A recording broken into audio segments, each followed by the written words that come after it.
Hello everyone, welcome to Sonaimuri learning centre. আজ আমি তোমাদের জন্য সপ্তম শ্রেণীর প্রথম পর্যায়ক্রমিক মূল্যায়ন 2025 ইতিহাসের একটি প্রশ্নপত্র নিয়ে এসেছি।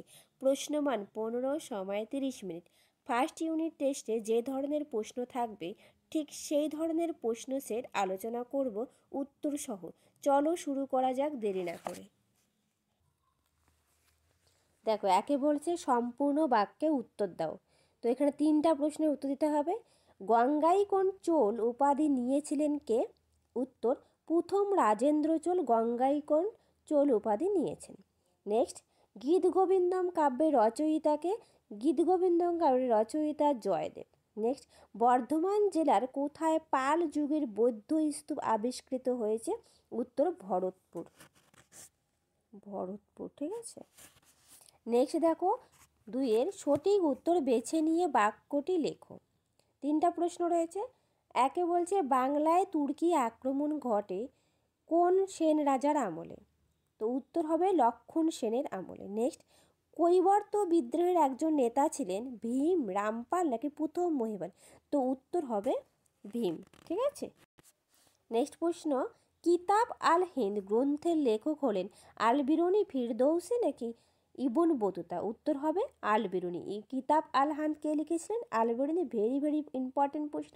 এখানকার প্রত্যেকটা প্রশ্ন ভেরি ভেরি ইম্পর্টেন্ট, খুব মনোযোগ সহকারে করবে। তার সঙ্গে বলে রাখি, তোমরা যারা নতুন প্লিজ চ্যানেলটা সাবস্ক্রাইব করে পাশে থাকবে।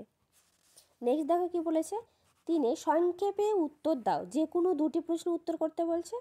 মাচ্ছন্যায় বলতে কি বোঝো? তো উত্তর, মাচ্ছন্যায় হলো 637 খ্রিস্টাব্দে শশাঙ্কের মৃত্যুর পর বাংলায় শক্তিশালী রাজশক্তির অভাবে প্রায় 100 বছর ধরে যে অরাজকতা চলেছিল তাকে মাচ্ছন্যায় বলা হয়। যে অরাজকতা চলেছিল সেটাকেই মাচ্ছন্যায় বলে আখ্যায়িত হয়। তা মাচ্ছন্যায় নামকরণের কারণ কি? জলাশয়ে বড় মাছেরা যেমন ছোট মাছেদের খেয়ে বেঁচে থাকে, ঠিক একই রকমভাবে আলোচ্য সভায় বাংলার শক্তিশালী ব্যক্তিরা দুর্বলের প্রতি অত্যাচার চালায়। মাছেদের আচরণের সঙ্গে এই ঘটনার মিল থাকায় একে মাচ্ছন্যায় বলা হয়েছে। অবসান, মাচ্ছন্যায়ের অবসান আনুমানিক 750 খ্রিস্টাব্দে গোপাল বাংলার রাজা নির্বাচিত হওয়ার সময় থেকে মাচ্ছন্যায়ের অবসান ঘটেছিল। পরীক্ষায় আসতে পারে কার আমলে বা কোন রাজার আমলে মাচ্ছন্যায়ের অবসান ঘটে? সেটা হচ্ছে গোপালের আমলে। নেক্সট, ত্রিশক্তি সংগ্রাম কী কারণে কাদের মধ্যে হয়েছিল? উত্তর, ত্রিশক্তি সংগ্রামের 3টি রাজশক্তি ছিল বাংলার পাল, পশ্চিম ভারতের গুর্জর প্রতিহার ও দক্ষিণ ভারতের রাষ্ট্রকূট বংশ। এই 3টা বংশের মধ্যে হয়েছিল।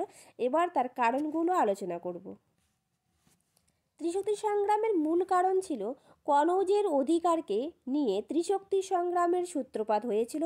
এই সংগ্রামের মূল কারণ নিহিত ছিল কনৌজের ভৌগোলিক, অর্থনৈতিক, রাজনৈতিক এবং ঐতিহ্যগত গুরুত্বের মধ্যে। Very very important. দেখো 4-এ কি বলছে, নিচের প্রশ্নের উত্তর দাও যে কোনো একটি।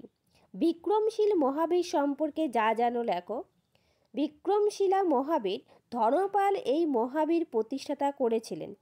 114 জন শিক্ষক এখানে জ্যোতিষশাস্ত্র, চিকিৎসাশাস্ত্র, বৌদ্ধ দর্শন, ব্যাকরণ প্রভৃতি বিষয়ে শিক্ষাদান করতেন। শ্রীধর, দীপঙ্কর, শ্রীজ্ঞান প্রমুখ পণ্ডিত এখানকার অধ্যাপক ছিলেন। ঠিক আছে। এখানকার প্রত্যেকটা প্রশ্ন খুব ইম্পর্টেন্ট। পাল আমলে বাংলার শিল্প স্থাপত্যের কী পরিচয় পাওয়া যায় তা লেখো। দেখো, শিল্প স্থাপত্যের ক্ষেত্রে পাল যুগ বিভিন্ন কারণে উল্লেখযোগ্য। এক্ষেত্রে কয়েকটি বিষয়ের পাল আমলে মৌলিকত্বের পরিচয় পাওয়া যায়। 1 নম্বর ছিল টেরাকোটা ও ধাতু শিল্প। পাল আমলে টেরাকোটা শিল্প ছিল অনন্য। এছাড়াও অষ্টধাতু ও কালো পাথরের তৈরি দেবদেবীর মূর্তিগুলি মৌলিকত্বের পরিচয় বহন করে। Next point, চিত্রশিল্প।